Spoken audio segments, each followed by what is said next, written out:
bayan wuya sai daɗi.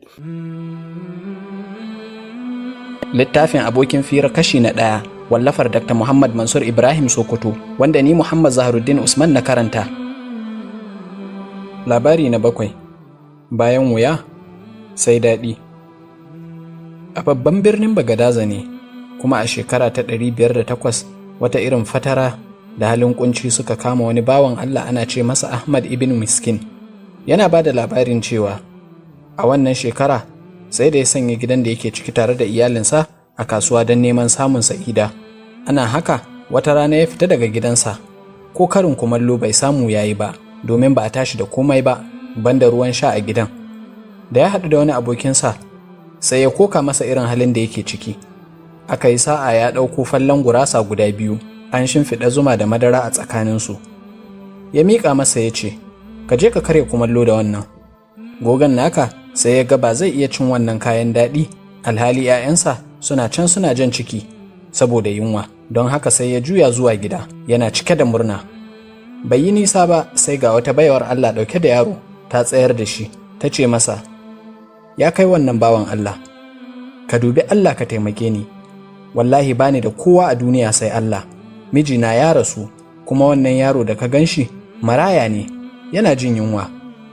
Ahmad ya ɗaga kai ya kalle ta, sai ya ga idanun yaron ba abin da suke kallo sai gurasarsa. Sai da ya yi niyyar ya sadaukar ya bata gurasar nan, sai kuma ya yi tunanin nasa 'ya'yan, ya riƙa batun zuci, ya ƙulla wannan sai kuma ya warware. Kamar daga sama sai ya ji zuciyarsa na cewa, ka bata, Allah zai saka maka. Da ya miƙa mata gurasar sai ta fashe da kuka saboda murna da jin daɗi. Shi kuma ya juya, damuwa ta lullube shi ta ko'ina. A kan hanyarsa kuma sai ya gamu da wani mutum ɗan unguwarsu. Sai ya ce masa, kana ina tun ɗazu? Ga baƙi can ƙofar gidanka suna neman ka. Ni? Ahmad ya faɗa cikin tashin hankali. Ya ce, ga wasu mutane can daga birnin Dimashqa suna neman ka. A nan fa Ahmad ya sake shiga wani tashin hankali, domin kuwa da me zai tarbi waɗannan baƙi? Shi da yake ko garin kwaki bai aje a gida ba. Ya yi ta saƙe-saƙe a cikin zuciyarsa, kamar ba zai je gidan ba, amma ya daure ya isa. Da ya zo ya tarar da wani dattijo kamili a ƙofar gidansa, tare da wasu matasa sun janyo masa jerin raƙumi iyakar ganin idonka.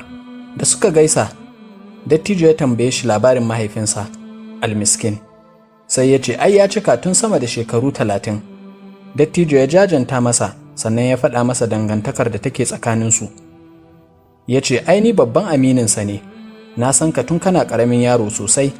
Sannan ya labarta masa yadda ya karɓi rancen kuɗi daga hannun mahaifin nasa, amma a sharaɗin zai yi kasuwanci su raba riba. Ya ce, a cikin ikon Allah sai kuɗin duk suka salwanta. Jin kunyar mahaifinka ya sa na bar garin nan zuwa birnin Dimashqa, kuma tun da na tafi Allah ya yi mani buɗi, na samu arziki da wadata daidai gwargwado. Ya ce, tun a lokacin nan na ware masa kuɗinsa, na sa ake juya su. Duk abin da ka gani a nan raƙumansa ne, kuma ma ga sauran canji a hannuna. Ya kawo wasu maƙudan kuɗi ya hannunta masa. Da aka wayi gari ya juya ya kama hanyar komawa gida, ko tukuici bai karɓa ba. Ibn Miskin ya ci gaba da bada labarin cewa ya ɗauki duk wani mataki na godiyar Allah bisa wannan ni'ima. Da farko dai ya nemi wanda ya bashi gurasar nan ya saka masa, sannan ya nemo wannan baiwar Allah ita da marayanta ya kyautata musu. Kai, duk da wanda ya bashi labarin zuwan bakin nan sai da ya masa kyauta mai mantar da talauci.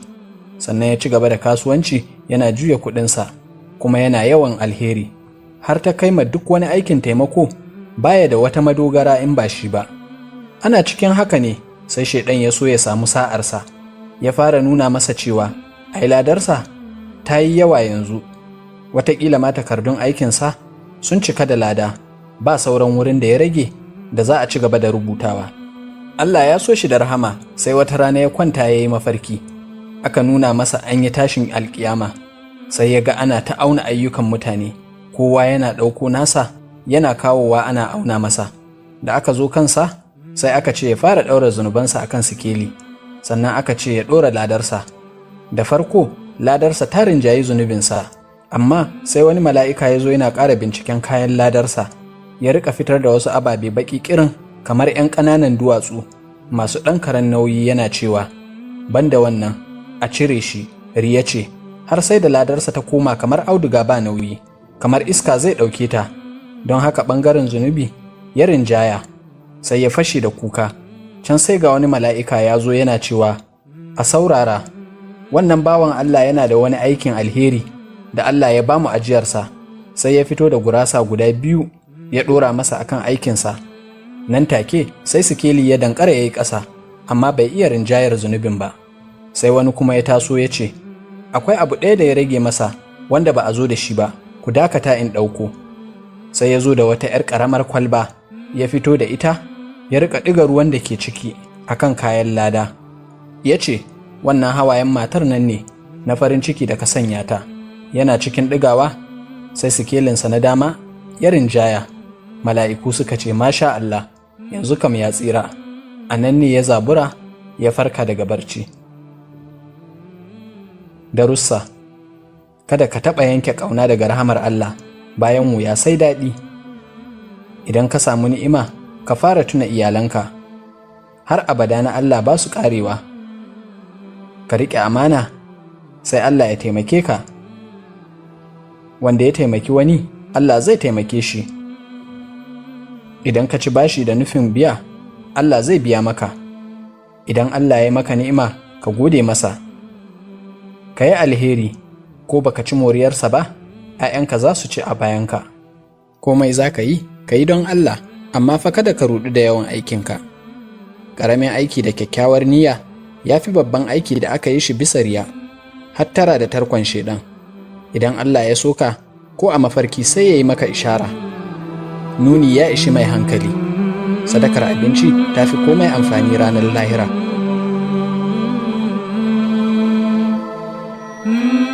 Kada ku mance ku danna mana subscribe, kuma sannan ku danna alamar ƙararrawa domin sanar da ku da zarar mun ɗaura. Mun gode.